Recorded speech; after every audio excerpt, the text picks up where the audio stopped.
Welcome back ناظرین، فرقان رمضان افطار transmission میں ایک بار پھر سے آپ کو خوش آمدید کہیں گے۔ سوال و جوابات کی سیگمنٹ کی جانب بھی بڑھیں گے۔ اگر آپ لوگوں کا بھی کوئی سوال ہے تو اسکرین پر ہمارا نمبر چل رہا ہے، آپ ہمیں واٹس ایپ پر وائس نوٹ کے ذریعے اپنا سوال بھیج سکتے ہیں۔ مفتی صاحب، میں آپ کی جانب آنا چاہوں گی، فرمائے گا جو رزق کے 16 دروازے آپ بیان کر رہے تھے۔ جی محترمہ، اگر وہ 16 ہم مکمل نہ کر سکے، کچھ بیان کر لیتے ہیں سامعین اور سامعات کے لیے، چونکہ سوسائٹی میں اگر آپ تھوڑی سی سپیڈ تیز رکھیں گے، جو سپیڈ تو کچھ کر لیں گے۔ سوسائٹی میں آپ یقین جانیے سب سے زیادہ جو مسئلہ ہے اس دور میں وہ رزق کا ہے اور معاش کا ہے۔ تو رزق کے جو 16 دروازے ہیں ان میں سے ایک دروازہ جو ہے وہ نماز کا ہے، کہ نماز کے اوپر حدیث میں 5 وعدے ہیں، ان میں سے ایک وعدہ جو ہے وہ رزق کا ہے۔ اسی طریقے سے رزق کے 16 دروازوں میں سے ایک دروازہ استغفار کا ہے۔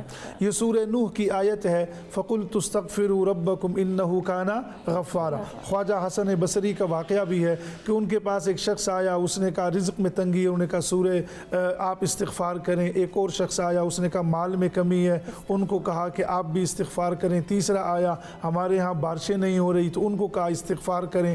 تو شاگردوں نے کہا سائلین الگ الگ ہے، جواب آپ ایک دے رہے ہیں۔ انہوں نے کہا قرآن نے بھی ایک ہی جواب دیا ہے، فَقُلْتُ اسْتَغْفِرُوا رَبَّكُمْ إِنَّهُ كَانَ غَفَّارًا يُرْسِلِ السَّمَاءَ عَلَيْكُمْ مِدْرَارًا۔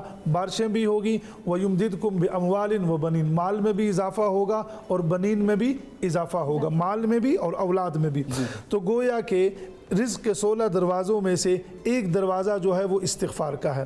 ایک دروازہ جو ہے وہ رزق کے 16 دروازوں میں وہ توکل کا ہے، چونکہ قرآن مجید کی آیت ہے وَمَن يَتَوَكَّلْ عَلَى اللَّهِ فَهُوَ حَسْبُهُ، جو ٹرسٹ آف اللہ، اللہ پر جو توکل کرتا ہے اللہ اس کے لیے کافی ہو جاتا ہے۔ رزق کے 16 دروازوں میں سے ایک دروازہ جو ہے وہ تقوی کا بھی ہے۔ تقوی وَلَوْ أَنَّهُمْ آمَنُوا وَاتَّقَوْا لَفَتَحْنَا عَلَيْهِمْ بَرَكَاتٍ مِّنَ السَّمَاءِ، کہ اگر یہ لوگ ایمان لے کر آئیں آپ کے اوپر اور تقوی اختیار کریں تو آسمان سے، اصل رزق کا تعلق آسمان کے ساتھ ہے۔ وَفِي السَّمَاءِ رِزْقُكُمْ، اللہ میاں فرماتے ہیں رزق کے فیصلے آسمانوں پر ہوتے ہیں، تو اس لیے فرمایا وَفِي السَّمَاءِ رِزْقُكُمْ وَمَا تُوعَدُونَ، تو آسمان سے ہم ان پر برکتوں کے دروازے کیا کر دیں گے؟ کھول دیں گے۔ ایک رزق کا جو تعلق ہے وہ سورہ واقعہ کے ساتھ بھی ہے، اس لیے آقا فرماتے ہیں عورتیں ناشکرہ پن کا وہ اظہار کرتی ہے تو آقا فرماتے ہیں عَلِّمُوا نِسَاءَكُمْ، عورتوں کو سورہ واقعہ سکھاؤ، فَإِنَّهَا سورۃ الغنا، یہ گھر میں مالداری لانے والی صورت ہے۔ حضرت عبداللہ بن مسعود کی بھی ایک روایت ہے، مشہور روایت ہے جو اہل علم نقل کرتے ہیں کہ جس گھر میں سورہ واقعہ کی تلاوت کی جاتی ہے لم تصبہ فاقۃ ابدا، وہ گھرانہ کبھی بھوک کا شکار نہیں ہوگا۔